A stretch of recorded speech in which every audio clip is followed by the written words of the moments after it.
Hello my dear friends, I welcome all of you in my new YouTube video.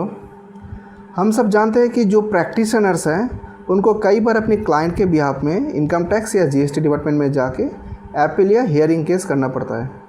पर वहीं पे अगर हम लोग सही तरीके से प्रिपरेशन ना ले तो हम लोग केस को नहीं जीत पाएंगे और हमारा जो क्लाइंट है वो सफ़र करेगा। तो इसके लिए हम लोगों को इंटरनली बहुत सी तैयारी करना होता है। तो आज मैं आपको ऐसा कुछ टिप्स और ट्रिक्स बताने वाला हूँ जो मैंने अपना पर्सनल एक्सपीरियंस से गैदर किया है। देखिए, पहला टिप्स है ये कि हम में से बहुत कम जन ऐसे हैं जिनको मालूम है कि सीबीआईसी का पोर्टल में apart from notification and circular कुछ वीडियो अवेलेबल है। जो वीडियो एक्चुअली वेबिनार है और वो वेबिनार कौन कॉन्टैक्ट करता है? वो वेबिनार कॉन्टैक्ट करते हैं जो जीएसटी ऑफिशियल्स है वो। मैं क्यों ये बात आपको कहना चाहता हूँ? देखिए, क्योंकि जब भी हम लोग कोई भी केस करते हैं, भले ही वो अपील केस हो या फिर नॉर्मल हियरिंग केस हो, तो हमको ये समझना है कि डिपार्टमेंट किस वजह से इस नोटिस को इशू किया है, डिपार्टमेंट का थॉट प्रोसेस क्या है। क्योंकि यहाँ पे एक कॉन्ट्राडिक्टरी व्यू आ जाता है कि जो प्रैक्टिशनर्स है उनका व्यू हमेशा क्लाइंट ओरिएंटेड होते हैं। मैं ये नहीं कर रहा हूँ कि वो लोग लीगल फ्रेमवर्क को नहीं मानते हैं, पर डेफिनेटली क्लाइंट के बिहाफ में ही हम लोग सोचते हैं। ये नॉर्मल फिनोमेनन है। पर डिपार्टमेंट जो है वो रिजिड रूल्स एंड रेगुलेशन में चलता है।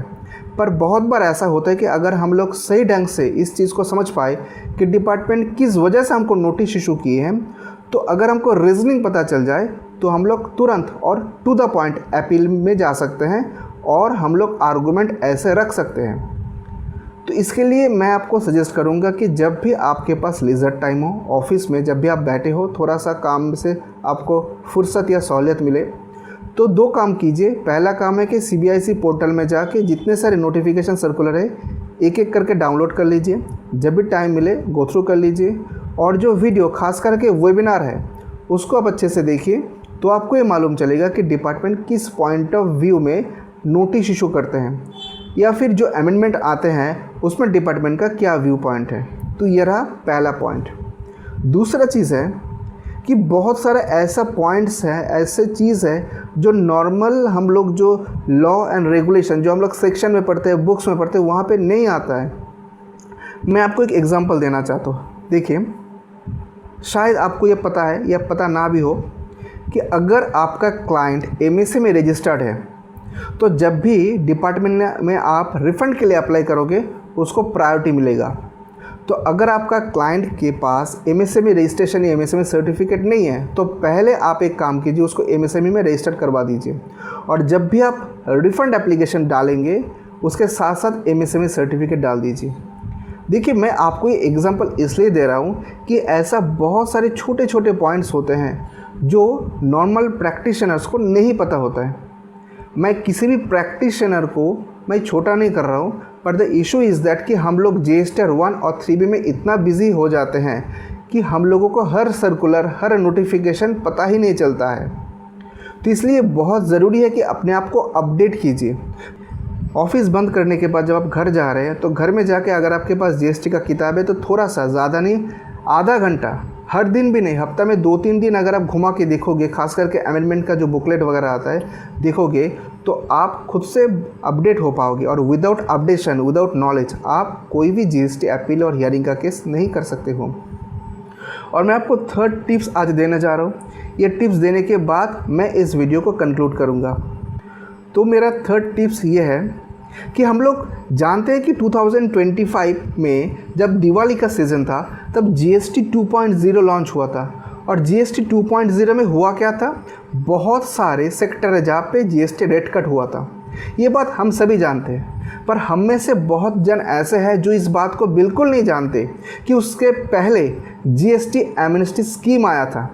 और जिस जीएसटी एमनेस्टी स्कीम के हिसाब से अगर आपका क्लाइंट का 2017 से 2020 यानी 2020 जो कोविड पीरियड था, उस पीरियड का अगर कोई भी इंटरेस्ट या पेनल्टी का नोटिस आता है तो फुल्ली वेव हो जाता है। और इसके लिए आपको SPL 01 पहले था, बाद में SPL 02 फॉर्म आया। तो अगर आप ये सारे फॉर्म फाइल करते थे तो ये इंटरेस्ट और पेनल्टी जो है ये पूरी तरीके से वेव हो जाता। तो इसीलिए ये मैं चीज़ को बार बार रिपीट कर रहा हूँ कि जो जीएसटी प्रैक्टिशनर है उनको हर दिन अपडेट रहने होंगे। My dear friends, I hope कि आज का इस वीडियो से आपको डेफिनेटली कुछ यूज़फुल इन्फॉर्मेशन मिला है।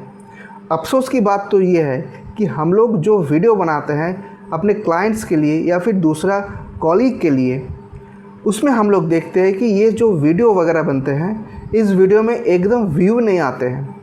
व्यू इसलिए नहीं आते क्योंकि ये एडुकेशनल वीडियो है, यहाँ पे कोई अम्यूज़मेंट या कोई रिक्रिएशनल कंटेंट नहीं है। अगर आप ये वीडियो देखोगे तो आपको नॉलेज मिलेगा, एडुकेशन मिलेगा, एंटरटेनमेंट नहीं मिलेगा। तो मैं आपको रिक्वेस्ट करना चाहता हूँ कि अगर आप इस वीडियो को देख रहे हो तो प्लीज़ इस चैनल को सब्सक्राइब कीजिए।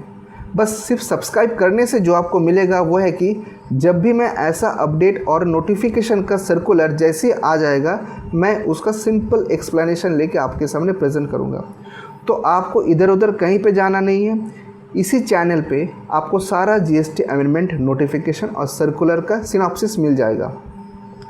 आज के लिए इतना ही, बहुत जल्द मिलेंगे ऐसा एक यूज़फुल वीडियो लेके। तब तक के लिए bye bye, take care and thanks for watching the video.